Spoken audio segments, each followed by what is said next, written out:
Hey folks, before we start, just want to say a really quick thank you to Squarespace, who are sponsoring this video. Can we just let the record show that it's not just Sean that can present in uniform?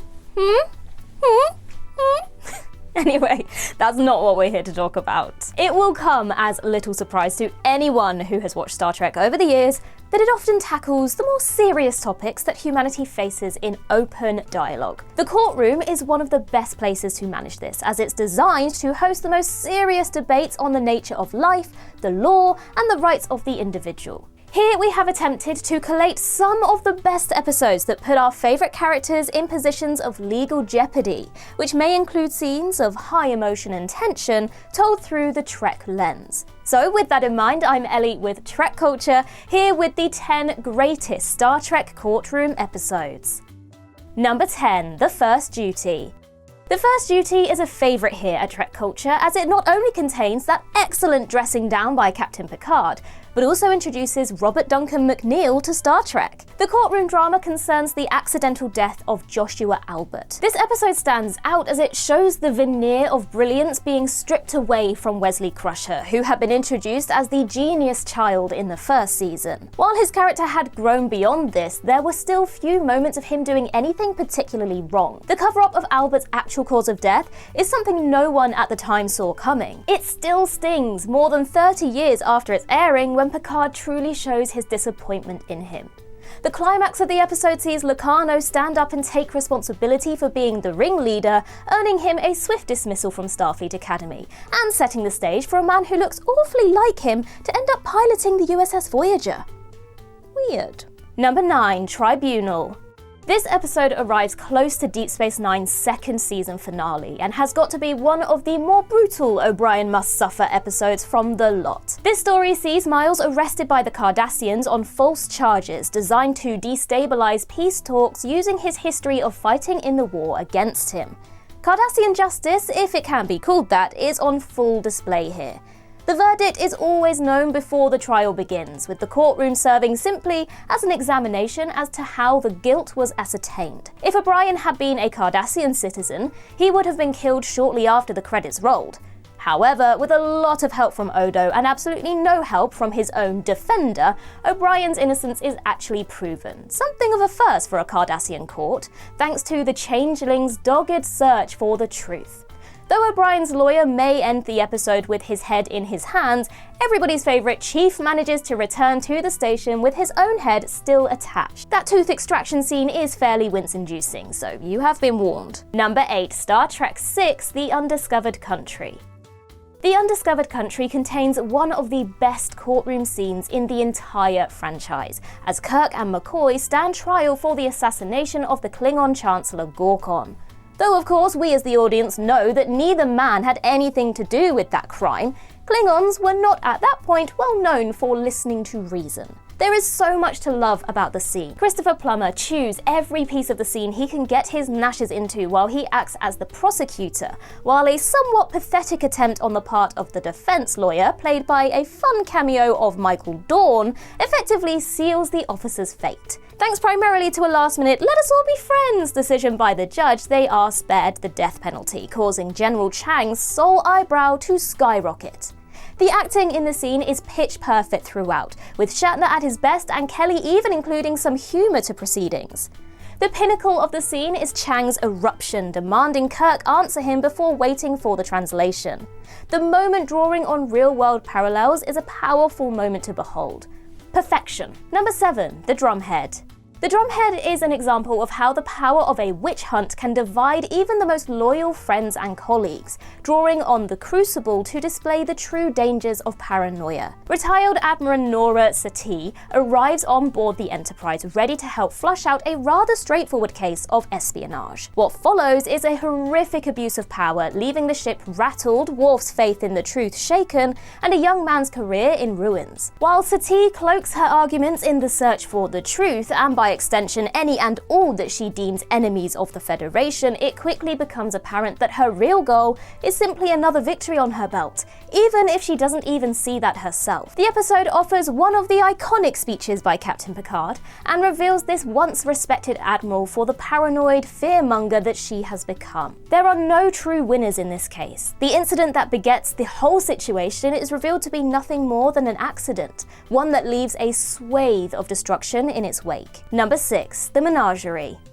This courtroom drama serves as the only two-part episode that the original series ever offered, while also serving as a cheeky effort to screen the original pilot episode The Cage at the same time. While it has been described as Star Trek's answer to Gogglebox, it actually helps to give Spock some of the deepest then development he had received. The theft of the Enterprise, back before it was a standard Tuesday event, was shocking. Not least as to the fact of who was responsible. The trial then, with the stakes as high as they were, any visit to the Talos Star Group carried the death penalty, was both an opportunity to see Kirk try to defend his insubordinate first officer and allowed the audience to meet Christopher Pike for the first time, technically.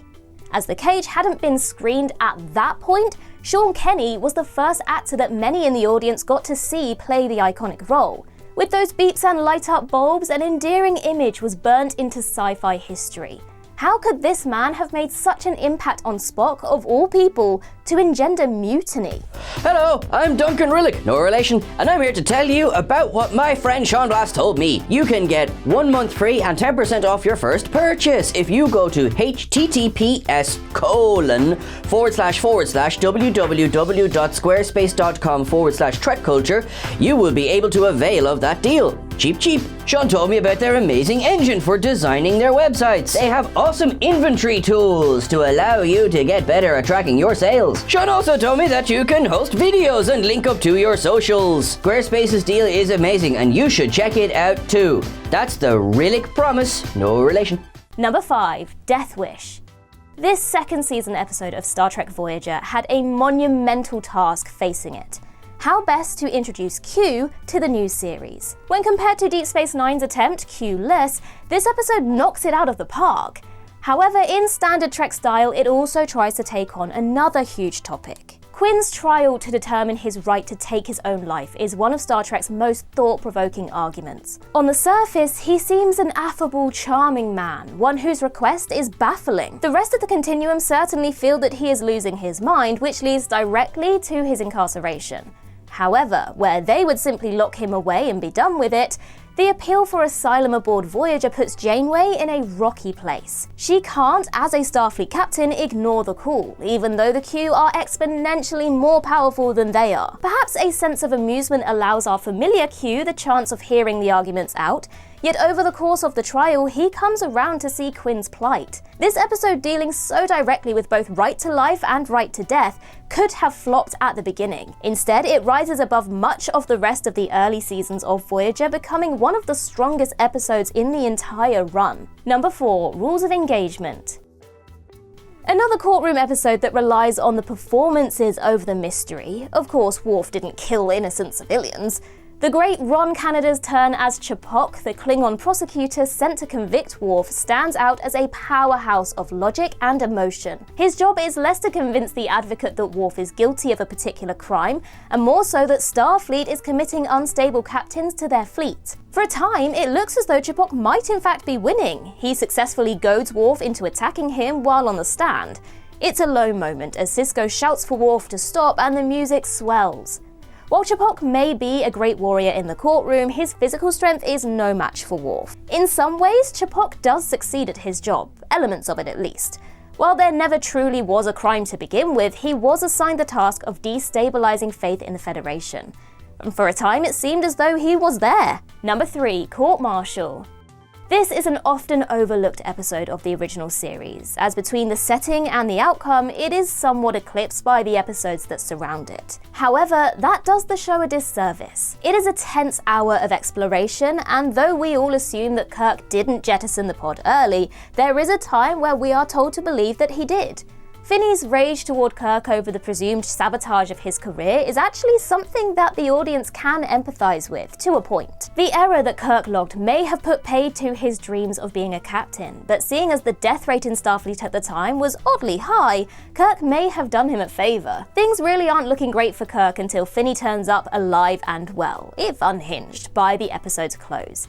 It is a subtle reminder that just because a character may be popular among the peers, even in the 23rd century, there is no man above the law. Number 2, Ad Astra per Aspera. The most recent entry on this list, Ad Astra per Aspera, is classic Star Trek to its core.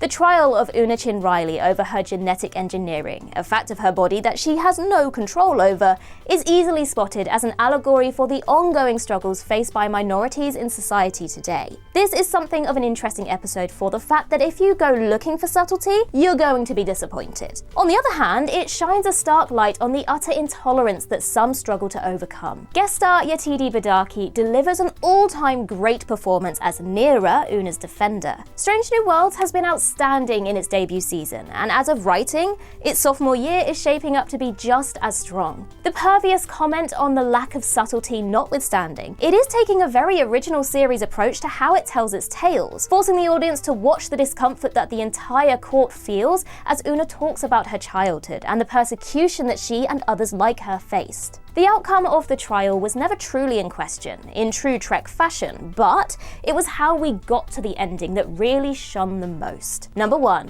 The Measure of a Man. Of course. The quintessential courtroom episode to date in all of Star Trek. The Measure of a Man was a huge step forward for the next generation in terms of quality, confidence, and scope. Data, having been referred to as a normal member of the crew for the first and second seasons, is casually offered up for sacrifice by Starfleet no less, for study and dissection. The episode serves as a reminder that while the audience grows to care for a character, when they are removed from the familiar settings, their nature can other them in the eyes of those unfamiliar. Admiral Nakamura's almost cold, callous order to Picard to hand Data over to Maddox is one symptom of this. Maddox, to his credit, seems highly uncomfortable for the whole episode, convinced initially that he shouldn't be interacting with an android at all, then coming around to the understanding the nature of this new life form. Data's trial would have long-ranging effects on the rest of the franchise, setting the stage for the discussions of holographic rights in Voyager, along with genetically engineered people in Deep Space Nine and Strange New Worlds. This is one of the reasons that Star Trek endures as it does. It shines a light on those aspects of our society that some would rather not see. The 23rd, 24th, and 25th centuries may not be perfect, but they all offer the hope that we can get past the petty squabbles of the 21st. And that concludes our list. Let us know your thoughts in the comments down below, and while you're there, don't forget to like and subscribe and tap that notification bell so you never miss a TrekCulture video ever again. Also, head over to Twitter and Instagram to follow us there as well, and I can be found across various social medias just by searching Ellie Littlechild. I've been Ellie with TrekCulture. I hope you have a wonderful day, and remember to boldly go where no one has gone before.